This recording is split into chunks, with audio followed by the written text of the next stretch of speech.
here. Subscribe so you never miss an upload.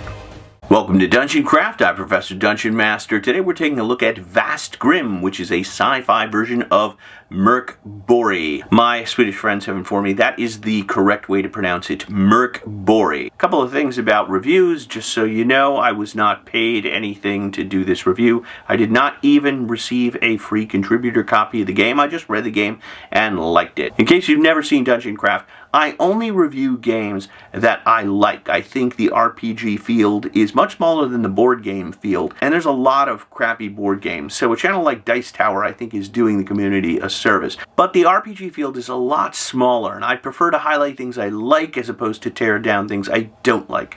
So I don't give negative reviews, and I don't accept requests for reviews either. There's already a backlog of games that I haven't gotten to. Stuff that it's like a year I've been planning to do a review, so there's quite a backlog now. And with that out of the way, let's take a look at Vast Grimm. Vast Grimm is digest size, hardbound. It's got a ribbon in it, slick pages like Mörkborg, which inspired it. It's brought to us by Creature Curations and Infinite Black. It's compatible with Mörkborg, so it is licensed. And nice cover art, really creepy there. It's got more of a punk rock aesthetic as opposed to Mörkborg's Swedish death metal aesthetic. But the organization is very similar. Here we have a name chart, traps and trickery, the weather, and stuff you can loot from the dead. On the back cover, I love using end pages, we have a helpful index, and these are all the combat rules on one page. We'll take a look at them later, but they're really simple, and if you've ever played Dungeons & Dragons, it will be immediately accessible to you.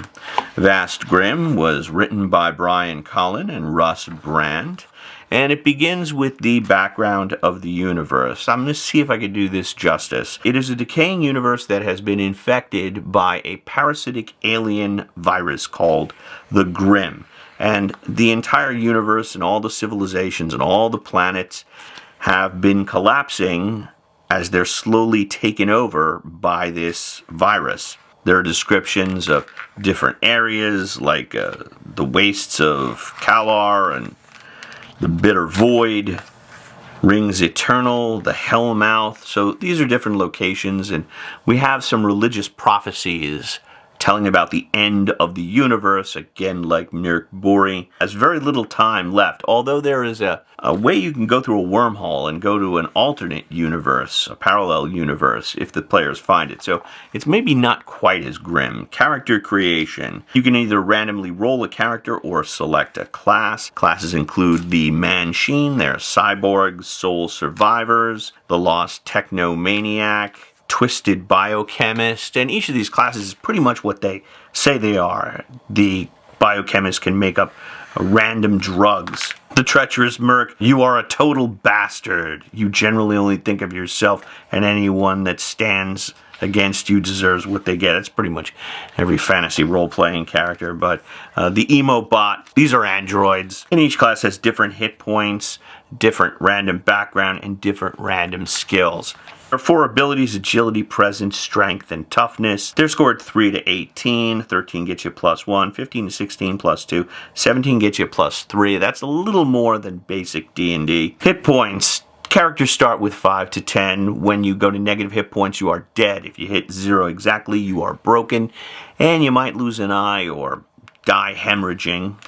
Lots of random charts, including misspent youth and battle scars, irritating idiosyncrasies, starting equipment.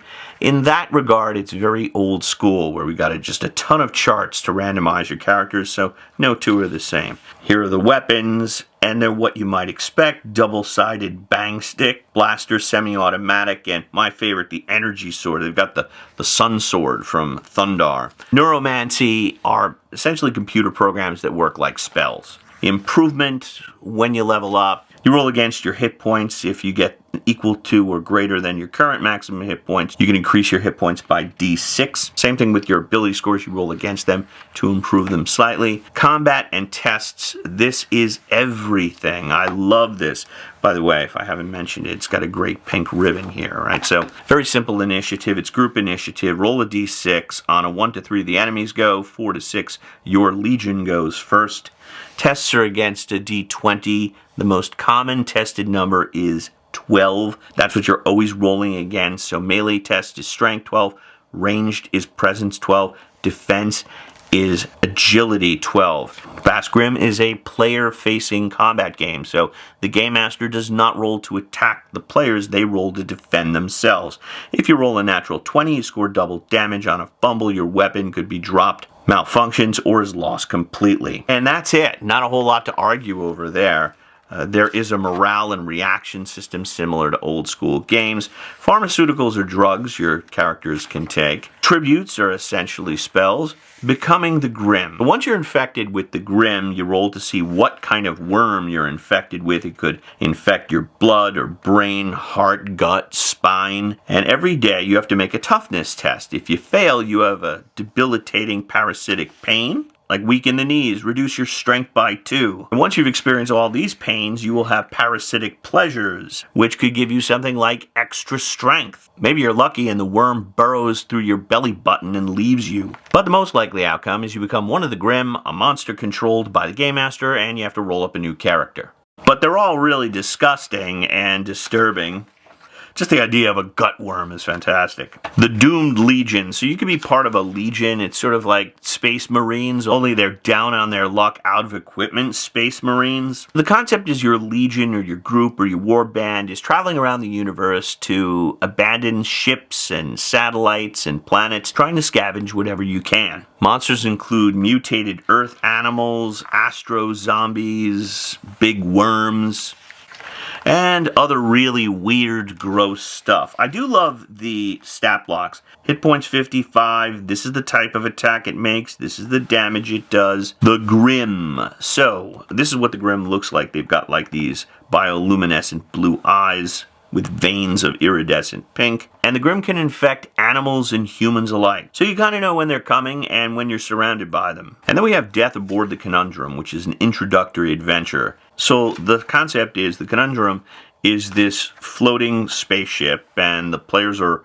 raiders, so they dock aboard and they're trying to get to the cargo hold to get what they can. And there are random tables that determine your main adversary, which is another group of raiders.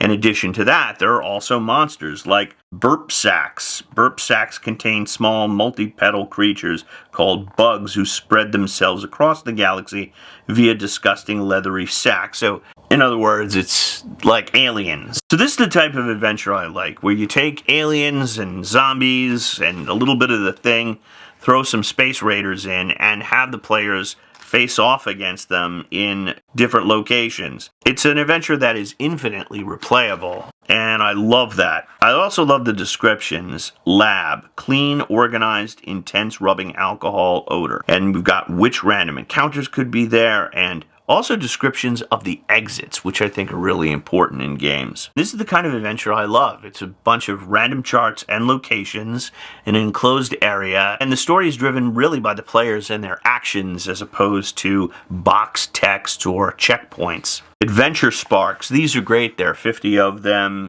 A friend you know to be dead has just hailed you on the comm. 21. Your ship's mainframe has been possessed. Each of these could potentially be an adventure. It kind of reminds me of the old Star Trek, where there wasn't a lot of space combat. It was mostly they visit some place, and it's weird. And here it's like grimdark weird.